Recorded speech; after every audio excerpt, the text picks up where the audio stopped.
ಆಕಾಶವಾಣಿ. ನಮ್ಮ ಕರುಳಿನ ಕತೆಗಾರ, ನೀ ಎಲ್ಲಿ ಹೋದೆ ದೂರ, ಓ ನೀತಿಯಾನೆ ಸರ, ಮಮತೆಗಳ ಮಹಾದ್ವಾರ. ಮನೆ ಮನೆಯ ಹಣತೆ. Doctor B R. ಅಂಬೇಡ್ಕರ್ ಅವರ ಚಿಂತನೆಗಳನ್ನಾಧರಿಸಿದ ಪ್ರಾಯೋಜಿತ ಸರಣಿ ಕಾರ್ಯಕ್ರಮ. ಮೋಡ ಸೀಳಿಗದರಿ, ಮನೆ ಮನೆಯ ಹಣತೆಯಾದೆ, ಮನೆ ಮನೆಯ ಹಣತೆಯಾದೆ. ಕಾರ್ಯಕ್ರಮದ ಪ್ರಾಯೋಜಕರು ಡಾಕ್ಟರ್ ಬಿ.ಆರ್. ಅಂಬೇಡ್ಕರ್ ಸಂಶೋಧನಾ ಸಂಸ್ಥೆ, ಸಮಾಜ ಕಲ್ಯಾಣ ಇಲಾಖೆ, ಕರ್ನಾಟಕ ಸರ್ಕಾರ. Bharat Ratna doctor B R. ಅಂಬೇಡ್ಕರ್ ಅವರ ಜನ್ಮ ಶತಾಬ್ದಿ ಅಂಗವಾಗಿ 1991ರಲ್ಲಿ ಡಾಕ್ಟರ್ ಬಿ.ಆರ್. ಅಂಬೇಡ್ಕರ್ ಸಂಶೋಧನಾ ಸಂಸ್ಥೆಯನ್ನು ಸ್ಥಾಪಿಸಲಾಗಿದೆ. ಈ ಸಂಸ್ಥೆಯ ಮೂಲಕ ಸಾಮಾಜಿಕ, ಆರ್ಥಿಕ, ಶೈಕ್ಷಣಿಕ, ರಾಜಕೀಯ ಹಾಗೂ ಸಾಂಸ್ಕೃತಿಕವಾಗಿ ಸಮಾಜದಲ್ಲಿ ಶೋಷಿತರಾದ ಪರಿಶಿಷ್ಟ ಜಾತಿ ಸಮುದಾಯಗಳ ಬಗ್ಗೆ ವಿಶೇಷ ಅಧ್ಯಯನ ಮತ್ತು ಸಂಶೋಧನೆಗಳಿಂದ ಆ ಜನಾಂಗಗಳ ಸಮಕಾಲೀನ ಸಮಸ್ಯೆಗಳಿಗೆ ಪರಿಹಾರ ಒದಗಿಸುವುದು ಮುಖ್ಯ ಉದ್ದೇಶವಾಗಿದೆ. ಬೆಳ್ಳಿ ಬೆಟ್ಟಗಳ ಮೇಲೆ ಓಡಾಡಿದವೋ ಚಂದ್ರಮನೆ, ಮಾಡದ ಕತ್ತಲ ಗವಿಗೆ ಕಣ್ಣಾದೆ ಎಲ್ಲೋ ನೀನು. ಪ್ರಸ್ತುತಿ ಡಾಕ್ಟರ್ ಮೈಸೂರು ಉಮೇಶ್. ನಮ್ಮ ಕರುಳಿನ ಕತೆಗಾರ, ನೀ ಎಲ್ಲಿ ಹೋದೆ ದೂರ. ರೂಪಕ ಮಹಾನಾಯಕನ ಮಹಾಬೆಳಕು ರಮಾಬಾಯಿ. ರಚನೆ ಪ್ರೊಫೆಸರ್ ಮಹಾದೇವ ಶಂಕನಪುರ. ಸಹನೆ ಸಹಕಾರದ ಕಡಲಾಗಿ, ತಾಳ್ಮೆ ತ್ಯಾಗದ ತವರಾಗಿ. ಬಾಬಾ ಸಾಹೇಬ್ ಅಂಬೇಡ್ಕರ್ ಅವರು ಇಂದು ಭಾರತ ಮಾತ್ರವಲ್ಲದೆ ವಿಶ್ವದ ಯಾವುದೇ ಮೂಲೆಯಲ್ಲಿನ ಅಸಮಾನತೆ, ಶೋಷಣೆ, ಅನ್ಯಾಯಗಳ ವಿರುದ್ಧ ದನಿ ಎತ್ತಲು ಸ್ಫೂರ್ತಿಯಾಗಿ ನಿಂತಿದ್ದಾರೆ. ಹೀಗೆ ಅಂಬೇಡ್ಕರ್ ಬೆಳೆದು ನಿಲ್ಲಲು ಪ್ರೇರೇಪಿಸುತ್ತಾ ಬದುಕಿನುದ್ದಕ್ಕೂ ಸಂಕಟಗಳನ್ನು ನುಂಗಿ ಸಂಸಾರದ ನೊಗ ಹೊತ್ತು ದುಡಿದ ಜೀವ ಅವರ ಬಾಳ ಸಂಗಾತಿ ರಮಾಬಾಯಿ ಅವರು. ನಮ್ಮ ಮಹಾಮಾತೆ ರಮಾಬಾಯಿ ಅಂಬೇಡ್ಕರರಂತೆ. ತಂದೆ ರಾಮ್ಜಿ, ತಾಯಿ ಭೀಮಾಬಾಯಿ, ಅತ್ತೆ ಮೀರಾಬಾಯಿ ಅವರು ಹೇಗೆ ಬಾಬಾ ಸಾಹೇಬರ ಬದುಕಿನಲ್ಲಿ ಮಹತ್ವದ ಪಾತ್ರ ವಹಿಸಿದ್ದರೋ ಹಾಗೆಯೇ ಎಲ್ಲಾ ಜೀವಗಳ ನಿರ್ಗಮನದ ನಂತರ ಪತ್ನಿ ರಮಾಬಾಯಿ ಅವರೆಲ್ಲರ ಸ್ಥಾನವನ್ನು ತಾವೊಬ್ಬರೇ ತುಂಬಿ ಬಾಬಾ ಸಾಹೇಬರ ಜತೆಗೆ ನಿಂತು ಜೀವ ತೆತ್ತದ್ದನ್ನು ಚರಿತ್ರೆ ಮರೆಯಲಾರದು. ಮಹಾತ್ಮ ಜ್ಯೋತಿ ಬಾಪುಲೆಯವರ ಬದುಕಲ್ಲಿ ಸಾವಿತ್ರಿ ಬಾಪುಲೆ, ಮಹಾತ್ಮ ಗಾಂಧೀಜಿ ಅವರ ಬದುಕಿನಲ್ಲಿ ಕಸ್ತೂರಬಾ ಅವರು ಪ್ರಮುಖ ಪಾತ್ರ ವಹಿಸಿದಂತೆ ಬಾಬಾ ಸಾಹೇಬರ ಬದುಕಲ್ಲಿ ರಮಾಬಾಯಿಯವರ ಪಾತ್ರ ತುಂಬಾ ಮಹತ್ವದ್ದು. ರಮಾಬಾಯಿಯವರ ಹುಟ್ಟೂರು ಮಹಾರಾಷ್ಟ್ರದ ದಾಪೋಲಿಯ ವಣಂದಗಾಂವ್. 1898 ಫೆಬ್ರವರಿ 7ರಂದು ಭಿಕು ಧೂತ್ರೆ ವಾಲಂಗಕರ್ ರುಕ್ಮಿಣಿ ದಂಪತಿಗಳಿಗೆ ಜನಿಸಿದ ಎರಡನೆಯ ಮಗಳು ರಮಾಬಾಯಿ. ಇವರ ಒಡಹುಟ್ಟಿದವರು ಅಕ್ಕ ಮೀರಾಬಾಯಿ, ತಂಗಿ ಗೌರಾಬಾಯಿ, ತಮ್ಮ ಶಂಕರ. ತಂದೆ ದಾಭೋಲ್ ಬಂದರಿನಿಂದ ಮಾರುಕಟ್ಟೆಗೆ ಬುಟ್ಟಿಯಲ್ಲಿ ಮೀನು ಹೊರುವ ಕೂಲಿ ಕೆಲಸ ಮಾಡುತ್ತಿದ್ದರು. ತಾಯಿ ರುಕ್ಮಿಣಿ ಸಗಣಿ ಎತ್ತಿ ಬೆರಣಿ ತಟ್ಟಿ ಮಾರಿದ ಹಣದಲ್ಲಿ ಕುಟುಂಬವನ್ನು ನಡೆಸುತ್ತಿದ್ದರು. ಬಾಲ್ಯದಲ್ಲೇ ರಮಾಬಾಯಿ ಎಲ್ಲಾ ಕೆಲಸಗಳಿಗೂ ತಾಯಿಗೆ ನೆರವಾಗುತ್ತಿದ್ದರು. ಎಲ್ಲರೂ ಮನೆಯಲ್ಲಿ ರಮಾಬಾಯಿಯನ್ನು ಪ್ರೀತಿಯಿಂದ ರಾಮಿ ಎಂದು ಕರೆಯುತ್ತಿದ್ದರು. ಈ ನಡುವೆ ಅಕ್ಕ ಮದುವೆಯಾಗಿ ಹೋದರು. ತಾಯಿ ರುಕ್ಮಿಣಿ ಅನಾರೋಗ್ಯಕ್ಕೆ ಈಡಾಗಿ ಎಷ್ಟೇ ಔಷಧೋಪಚಾರ ಮಾಡಿಸಿದರೂ ಕಾಯಿಲೆ ಗುಣವಾಗದೆ ತೀರಿಕೊಂಡರು.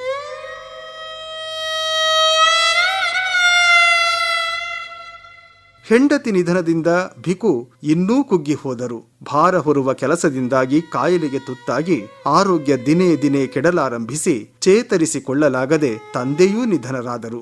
ಈ ಸುದ್ದಿ ತಿಳಿದು ರಮಾಬಾಯಿಯವರ ದೊಡ್ಡಪ್ಪ ಶಂಕರ ಧೂತ್ರೆ ಮುಂಬೈಯಿಂದ ಬಂದು ತಮ್ಮನ ಸಂಸ್ಕಾರವನ್ನು ನೆರವೇರಿಸಿದರು. ಬಾಲ್ಯದಿಂದಲೇ ಎಲ್ಲಾ ಸಂಕಷ್ಟಗಳನ್ನು ನಿಭಾಯಿಸುವ ಮನಸ್ಥಿತಿ ರಮಾಬಾಯಿಯವರಿಗೆ ರೂಢಿಯಾಯಿತು.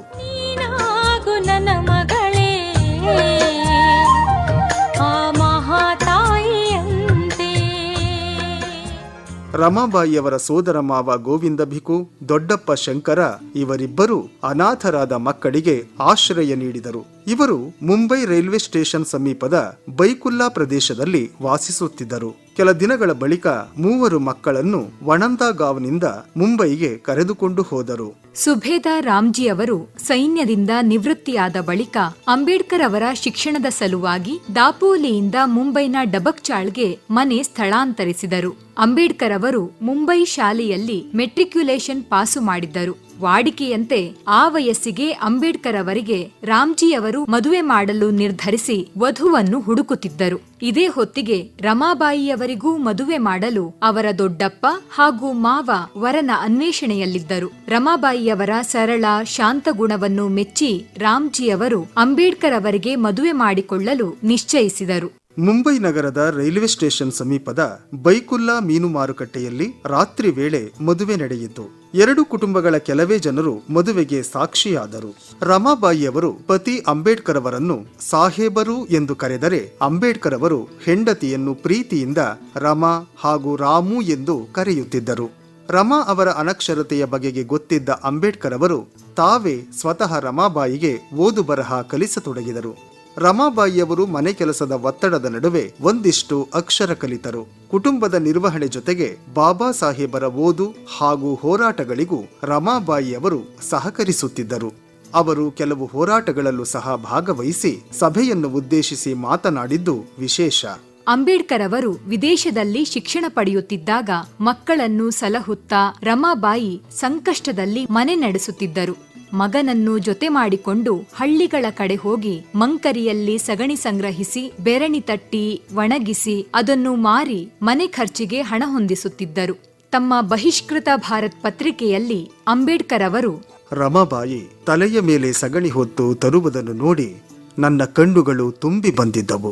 ಇದು ಬೇಡವೆಂದು ಅನೇಕ ಸಲ ಹೇಳಿದರೂ ನಮ್ಮ ಮನೆ ಕೆಲಸಕ್ಕೆ ನಾವೇಕೆ ನಾಚಿಕೆ ಪಡಬೇಕೆಂದು ರಮಾ ಹೇಳುತ್ತಿದ್ದಳು ಎಂದು ರಮಾಬಾಯಿಯವರ ಸ್ವಾಭಿಮಾನದ ಬಗ್ಗೆ ಬರೆದುಕೊಂಡಿದ್ದಾರೆ. ಸಹನೆ ಸಹಕಾರದ ಕಡಲಾಗಿ ತಾಳ್ಮೆ ತ್ಯಾಗದ ತವರಾಗಿ. ಅಂಬೇಡ್ಕರ್ ಅವರು ತಮ್ಮ ಜೀವಿತದ ಹೆಚ್ಚು ಸಮಯವನ್ನು ವಿದ್ಯೆ ಪಡೆಯುವುದರಲ್ಲೇ ಕಳೆದರು. ಉನ್ನತ ಪದವಿ ಪಡೆದು ಅಂಬೇಡ್ಕರ್ ಅವರು ವಿದೇಶಗಳಿಂದ ಮರಳಿ ಬಂದಾಗಲೆಲ್ಲ ರಮಾಬಾಯಿ ಹಿಗ್ಗುತ್ತಿದ್ದರು. ಇನ್ನು ಕಷ್ಟಕಾಲ ಮುಗಿದು ಕುಟುಂಬ ಸುಖವಾಗಿರಬಹುದು ಎಂಬ ಆಸೆ ಅವರದು. ಮುಂಬೈ ಕಾಲೇಜಿನಲ್ಲಿ ಪ್ರಾಧ್ಯಾಪಕರಾಗಿ ಕೆಲಸ ಮಾಡುತ್ತಿದ್ದಾಗ ರಮಾಬಾಯಿ ಅವರಿಗೆ ಮನೆ ಖರ್ಚಿಗೆಂದು ಅಂಬೇಡ್ಕರ್ ಅವರು 50 ರೂಪಾಯಿಗಳನ್ನು ಕೊಡುತ್ತಿದ್ದರು. ಅದನ್ನು ದಿನವೊಂದರ ಖರ್ಚಿನಂತೆ ತಿಂಗಳಿಗೆ 1.5 ರೂಪಾಯಿಯ 30 ಪೊಟ್ಟಣಗಳನ್ನು ಕಟ್ಟಿಡುತ್ತಿದ್ದರು. 5 ರೂಪಾಯಿಗಳನ್ನು ತುರ್ತು ಖರ್ಚಿಗೆ ಇಡುತ್ತಿದ್ದರು. ದಿನವೊಂದಕ್ಕೆ ಇದಕ್ಕಿಂತ ಹೆಚ್ಚು ಖರ್ಚಾಗದಂತೆ ನೋಡಿಕೊಳ್ಳಲು ರಮಾಬಾಯಿಯವರು ಹೀಗೆ ಮಾಡುತ್ತಿದ್ದರು. ಮುಂದೆ ಬಾಬಾ ಸಾಹೇಬರು ದಾದರ್ನಲ್ಲಿ ಸ್ವಂತ ಮನೆ ರಾಜಗೃಹ ಕಟ್ಟಿಸಿ ಸಂಸಾರವನ್ನು ಅಲ್ಲಿಗೆ ಸ್ಥಳಾಂತರಿಸಿದಾಗ ರಮಾಬಾಯಿ ಅಚ್ಚರಿಯೊಂದಿಗೆ ಸಂಭ್ರಮಿಸಿದ್ದರು. ಅಂಬೇಡ್ಕರ್ ಹಾಗೂ ರಮಾಬಾಯಿಯವರಿಗೆ ಯಶವಂತ, ಗಂಗಾಧರ, ರಮೇಶ, ಇಂದು, ರಾಜರತ್ನ ಎಂಬ 4 ಮಕ್ಕಳು ಜನಿಸಿದರು. ಆದರೆ ಯಶವಂತನನ್ನು ಬಿಟ್ಟು ಉಳಿದ 3 ಬಾಲ್ಯದಲ್ಲೇ ಅಕಾಲಿಕ ಸಾವಿಗೀಡಾದರು. ತಮ್ಮ ಮಗ ರಮೇಶ ಸತ್ತಾಗ ಅಂಬೇಡ್ಕರ್ ಅಮೆರಿಕಾದಲ್ಲಿ ಓದುತ್ತಿದ್ದರು. ಗಂಗಾಧರ ಸತ್ತಾಗ ಇಂಗ್ಲೆಂಡ್ನಲ್ಲಿ ವ್ಯಾಸಂಗ ಮಾಡುತ್ತಿದ್ದರು. ಅವರಿಗೆ ಸತ್ತ ತಮ್ಮ ಮಕ್ಕಳ ಮುಖವನ್ನೂ ಸಹ ನೋಡಲಾಗಲಿಲ್ಲ. ರಮಾಬಾಯಿಯವರು ಗಂಡನ ಓದಿಗೆ ತೊಂದರೆಯಾಗುತ್ತದೆ ಎಂದು ತಡವಾಗಿ ಪತ್ರ ಬರೆದು ಮಕ್ಕಳ ಸಾವಿನ ಬಗೆಗೆ ತಿಳಿಸಿದ್ದರು. ಇಂಥ ಪರಿಸ್ಥಿತಿಗೆ ಗಂಡ ಹೆಂಡತಿಯರಿಬ್ಬರು ಮಮ್ಮಲ ಮರುಗುತ್ತಿದ್ದರು. ತಮ್ಮ ಮಕ್ಕಳ ಜೀವಕ್ಕಿಂತಲೂ ಕೋಟಿ ಕೋಟಿ ಶೋಷಿತರ ಜೀವ ರಕ್ಷಿಸುವುದು ಮುಖ್ಯವೆಂದು ರಮಾಬಾಯಿಯವರು ಪತ್ರದಲ್ಲಿ ಬರೆಯುತ್ತಿದ್ದರು. ಮಗಳು ಇಂದು, ಕೊನೆಯ ಮಗ ರಾಜರತ್ನ ಅಪೌಷ್ಟಿಕತೆಗೆ ಒಳಗಾಗಿ ಸರಿಯಾದ ಚಿಕಿತ್ಸೆ ಸಿಗದೆ ಕಣ್ಣೆದುರೇ ಅಸುನೀಗಿದಾಗ ದಂಪತಿಗಳಿಬ್ಬರೂ ಅಪಾರ ದುಃಖಕ್ಕೀಡಾಗಿದ್ದರು. ಮಗ ರಾಜರತ್ನ ಸತ್ತಾಗ ಸಂಸ್ಕಾರಕ್ಕೆ ಹೊಸ ಬಟ್ಟೆ ತರಲು ಕೂಡ ಹಣವಿಲ್ಲದ ಸ್ಥಿತಿ ಅಂಬೇಡ್ಕರ್ ಅವರಿಗೆ ಎದುರಾಗಿತ್ತು. ರಮಾಬಾಯಿ ತಾವು ಹುಟ್ಟಿದ್ದ ಸೀರೆಯ ಬಟ್ಟೆಯ ತುಂಡನ್ನು ಹರಿದು ಮಗುವಿನ ಶರೀರಕ್ಕೆ ಹೊದಿಸಿ ಸಂಸ್ಕಾರ ಮಾಡಿದ್ದರು. ಜಗತ್ತಿನ ಯಾವ ಮಹಾನಾಯಕನ ಜೀವನದಲ್ಲೂ ಇಂತಹ ದುರಂತ ಘಟನೆ ನಡೆದಿರಲಾರದು. ನಮ್ಮ ಮಹಾಮಾತೆ ರಮಾಬಾಯಿ ಅಂಬೇಡ್ಕರರಂತೆ. ರಮಾಬಾಯಿ ಮತ್ತು ಅಂಬೇಡ್ಕರ್ ತಮ್ಮ ಕುಟುಂಬದಲ್ಲಿ ಸಂಭವಿಸಿದ ಸಾಲು ಸಾಲು ಸಾವು ನೋವುಗಳಿಂದ ಜರ್ಜರಿತರಾದರು. ಅನಾರೋಗ್ಯಕ್ಕೂ ತುತ್ತಾದರು. ಅಂಬೇಡ್ಕರ್ ಸ್ವಲ್ಪ ಕಾಲದಲ್ಲೇ ಚೇತರಿಸಿಕೊಂಡರೂ ರಮಾಬಾಯಿಯವರಲ್ಲಿ ಚೇತರಿಕೆ ಕಾಣಲಿಲ್ಲ. ಅಪೌಷ್ಟಿಕತೆ, ರಕ್ತಹೀನತೆ, ಶ್ವಾಸಕೋಶದ ಕಾಯಿಲೆ ರಮಾಬಾಯಿಯವರನ್ನು ಕಾಡತೊಡಗಿದವು. ಒಳ್ಳೆಯ ಚಿಕಿತ್ಸೆಗಾಗಿ ವಾತಾವರಣ ಬದಲಾಯಿಸುವ ಸಲುವಾಗಿ ಸ್ನೇಹಿತರಾದ ಬಲವಂತರಾವ್ ವರಾಳೆಯವರು ಇದ್ದ ಧಾರವಾಡಕ್ಕೆ ರಮಾಬಾಯಿಯವರನ್ನು ಕಳುಹಿಸಲಾಗಿತ್ತು. ರಮಾಬಾಯಿಯವರು ಅಲ್ಲಿದ್ದಾಗ ಅಂಬೇಡ್ಕರ್ ಅವರು ಆರಂಭಿಸಿದ್ದ ವಿದ್ಯಾರ್ಥಿ ನಿಲಯಕ್ಕೆ ಭೇಟಿ ಕೊಟ್ಟರು. ಅಲ್ಲಿ ವಿದ್ಯಾರ್ಥಿಗಳಿಗೆ ಊಟಕ್ಕೆ ತೊಂದರೆ ಇರುವುದು ತಿಳಿದು ನೊಂದುಕೊಂಡರು. ತಮ್ಮ ಕೈಗಳಲ್ಲಿದ್ದ ಬಂಗಾರದ ಬಳೆಗಳನ್ನು ಅಡವಿಟ್ಟು ದಿನಸಿ ತಂದು ತಾವೇ ಅಡುಗೆ ಮಾಡಿ ಮಕ್ಕಳಿಗೆ ಊಟ ಬಡಿಸಿದರು. ತಮ್ಮ ಆರೋಗ್ಯಕ್ಕಿಂತ ವಿದ್ಯಾರ್ಥಿಗಳ ಹಸಿವು ನೀಗಿಸಿ ಅವರು ಓದಲು ಪ್ರೇರೇಪಿಸುವುದು ರಮಾಬಾಯಿ ಅವರಿಗೆ ಮುಖ್ಯವೆನಿಸಿತು. ತಮ್ಮ ಎಲ್ಲ ಸಾಧನೆಗಳಲ್ಲಿ ರಮಾಬಾಯಿ ಅವರ ಪಾಲಿರುವುದನ್ನು ಸ್ವತಃ ಬಾಬಾ ಸಾಹೇಬರು ನೆನಪಿಸಿಕೊಂಡಿದ್ದಾರೆ. ದುಂಡು ಮೇಜಿನ ಸಮ್ಮೇಳನದ ಸಂದರ್ಭದಲ್ಲಿ ಲಂಡನ್ನಿನಿಂದ ರಮಾಬಾಯಿ ಅವರಿಗೆ ಬರೆದ ಪತ್ರ ಇದಕ್ಕೆ ಉತ್ತಮ ಉದಾಹರಣೆ. ಅದರಲ್ಲಿ, ರಮಾ, ನೀನು ನನ್ನ ಬದುಕಿನಲ್ಲಿ ಬರದೇ ಹೋಗಿದ್ದರೆ ನಾನು ಒಣಗಿದ ತರೆಗೆಲೆಯಂತೆ ಗಾಳಿಗೆ ತೂರಿ ಹೋಗುತ್ತಿದ್ದೆ. ನನ್ನ ಹಠಕ್ಕೆ ಎಂದೋ ಕಡಿವಾಣ ಬೀಳುತ್ತಿತ್ತು. ನನ್ನ ಕನಸು ನುಚ್ಚು ನೂರಾಗುತ್ತಿತ್ತು. ಸಂಸಾರದಲ್ಲಿ ಒಡಕು ಮೂಡಿ ಎಲ್ಲವೂ ಕೊನೆಯಾಗಿ ಬಿಡುತ್ತಿತ್ತು. ಅರೆಹೊಟ್ಟೆಯಲ್ಲಿ ಬೆರಣಿ ತಟ್ಟುವುದು, ಸೌದೆಗಾಗಿ ಅಲೆಯುವುದು, ಹರಿದ ಬಟ್ಟೆಗೆ ತೇಪೆ ಹಾಕುವುದು, ಮುರಿದ ಮನೆಗೆ ಹೆಗಲಾಗುವುದು, ಒಂದೆರಡು ಬೆಂಕಿ ಪೊಟ್ಟಣದಲ್ಲೇ ತಿಂಗಳು ಕಳೆಯುವುದು, ಒಂದಿಷ್ಟು ಕಾಳು ಎಣ್ಣೆ ಉಪ್ಪು ಖಾರದಲ್ಲೇ ಮನೆ ನಡೆಸುವ ಬಡತನದ ಬದುಕು ನೀನಲ್ಲದೆ ಬೇರೆ ಯಾರಿಂದ ತಾನೇ ಆಗುತ್ತಿತ್ತು. ನೀನು ನನ್ನ ಸಾರಥಿಯಾಗಿ ಬಂದೆ. ಯಾವುದಕ್ಕೂ ಅಂಜದಂತೆ ನನಗೆ ಬಲ ತುಂಬಿದೆ. ನನ್ನ ಕನಸುಗಳನ್ನು ಕೈಗೂಡಿಸಿದವಳು ನೀನು ರಮಾ ಎಂದು ತುಂಬು ಪ್ರೀತಿಯಿಂದ ನಿವೇದಿಸಿದ್ದಾರೆ. ನಮ್ಮ ಮಹಾಮಾತೆ ರಮಾಬಾಯಿ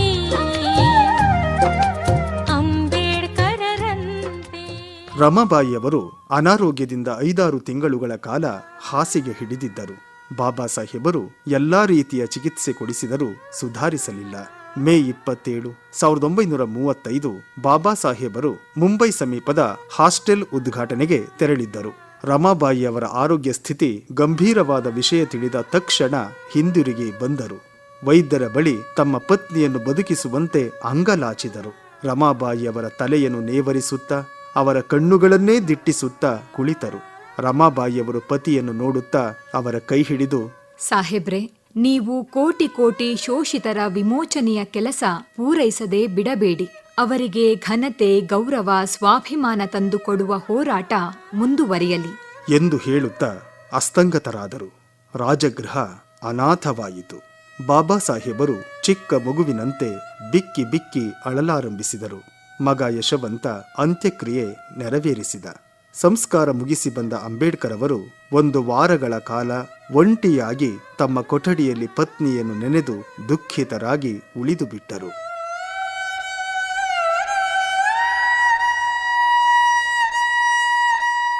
ಬಾಬಾ ಸಾಹೇಬರು ತಾವು ಬರೆದ ಪಾಕಿಸ್ತಾನ ಅಥವಾ ಭಾರತದ ವಿಭಜನೆ ಈ ಕೃತಿಯನ್ನು ರಮಾಬಾಯಿಯವರಿಗೆ ಅರ್ಪಿಸುತ್ತಾ, ಯಾರೂ ಆಶ್ರಯಕ್ಕಿಲ್ಲದಿದ್ದಾಗ, ಬಡತನ ಹಾಗೂ ಸಂಕಷ್ಟದ ಸಮಯದಲ್ಲಿ ಶಾಂತಚಿತ್ತದಿಂದ ಕುಟುಂಬದ ಜವಾಬ್ದಾರಿ ಹೊತ್ತು ನನ್ನನ್ನು ಸಹಿಸಿ ಸಂತೈಸಿ ನನ್ನ ಜತೆಗಿದ್ದ ಸೌಜನ್ಯದ ಪರಿಶುದ್ಧಶೀಲದ ಹೃದಯವಂತೆ ರಮಾಗೆ ಎಂದು ಬಾಬಾ ಸಾಹೇಬರು ಪ್ರೀತಿಯಿಂದ ಬರೆದಿದ್ದಾರೆ.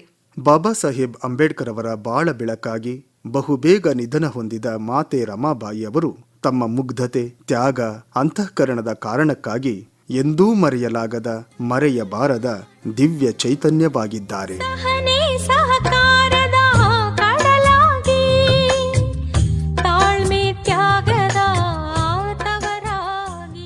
ಮಹಾನಾಯಕನ ಮಹಾಬೆಳಕು ರಮಾಬಾಯಿ ರೂಪಕ ಕೇಳಿದ್ರಿ. ನೀನು ಬರೆದ ಆ ಕವನ, ಹೋರಾಟವೇ ನಿನ್ನ ಜೀವನ.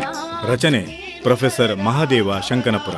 ಹೋರಾಟವೇ ನಿನ್ನ ಜೀವನ. ಎದೆಗಂಟಿದ ಗಾಯಗಳಲ್ಲಿ, ಸಹನಿರೂಪಣೆ ಕೀರ್ತಿ ಎಸ್ ಬೈಂದೂರು. ಎದೆಗಂಟಿದ ಗಾಯಗಳಲ್ಲೇ ಗುರಿಗಾಗಿ ಸಾಗಿದ ಪಯಣ. ನಮ್ಮ ಬದುಕ ಬೆಳಕಿಗಾಗಿ ನೀನಾದೆ ಎಲ್ಲೋ ಯೋಗಿ, ನೀನಾದೆ ಎಲ್ಲೋ ಯೋಗಿ, ನೀನಾದೆ ಎಲ್ಲೋ ಯೋಗಿ. ಮನೆ ಮನೆಯ ಹಣತೆ. ಡಾಕ್ಟರ್ ಬಿಆರ್ ಅಂಬೇಡ್ಕರ್ ಅವರ ಚಿಂತನೆಗಳನ್ನಾಧರಿಸಿದ ಪ್ರಾಯೋಜಿತ ಸರಣಿ ಕಾರ್ಯಕ್ರಮ ಕೇಳಿದಿರಿ. ಮೋಡ ಸೀಳಿಗದರಿ ಮನೆ ಮನೆಯ ಹಣತೆಯಾದೆ, ಮನೆ ಮನೆಯ ಹಣತೆಯಾದೆ. ಕಾರ್ಯಕ್ರಮವನ್ನು ಪ್ರಾಯೋಜಿಸಿದವರು ಡಾಕ್ಟರ್ ಬಿಆರ್ ಅಂಬೇಡ್ಕರ್ ಸಂಶೋಧನಾ ಸಂಸ್ಥೆ, ಸಮಾಜ ಕಲ್ಯಾಣ ಇಲಾಖೆ, ಕರ್ನಾಟಕ ಸರ್ಕಾರ. ಭಾರತ ರತ್ನ ಡಾಕ್ಟರ್ ಬಿಆರ್ ಅಂಬೇಡ್ಕರ್ ಅವರ ಜನ್ಮ ಶತಾಬ್ದಿ ಅಂಗವಾಗಿ 1991ರಲ್ಲಿ ಡಾಕ್ಟರ್ ಬಿಆರ್ ಅಂಬೇಡ್ಕರ್ ಸಂಶೋಧನಾ ಸಂಸ್ಥೆಯನ್ನು ಸ್ಥಾಪಿಸಲಾಗಿದೆ. ಈ ಸಂಸ್ಥೆಯ ಮೂಲಕ ಸಾಮಾಜಿಕ, ಆರ್ಥಿಕ, ಶೈಕ್ಷಣಿಕ, ರಾಜಕೀಯ ಹಾಗೂ ಸಾಂಸ್ಕೃತಿಕವಾಗಿ ಸಮಾಜದಲ್ಲಿ ಶೋಷಿತರಾದ ಪರಿಶಿಷ್ಟ ಜಾತಿ ಸಮುದಾಯಗಳ ಬಗ್ಗೆ ವಿಶೇಷ ಅಧ್ಯಯನ ಮತ್ತು ಸಂಶೋಧನೆಗಳಿಂದ ಆ ಜನಾಂಗಗಳ ಸಮಕಾಲೀನ ಸಮಸ್ಯೆಗಳಿಗೆ ಪರಿಹಾರ ಒದಗಿಸುವುದು ಮುಖ್ಯ ಉದ್ದೇಶವಾಗಿದೆ. ಆ ಬೆಳ್ಳಿ ಬೆಟ್ಟಗಳ ಮೇಲೆ ಓಡಾಡಿದವೋ ಚಂದ್ರಮನೆ, ಮಾಡದ ಕತ್ತಲ ಗವಿಗೆ ಕಣ್ಣಾದೆ ಎಲ್ಲೋ ನೀನು. ಪ್ರಸ್ತುತಿ ಡಾಕ್ಟರ್ ಮೈಸೂರು ಉಮೇಶ್. ನಮ್ಮ ಕರುಳಿನ ಕಥೆಗಾರ ನೀನೆಲ್ಲ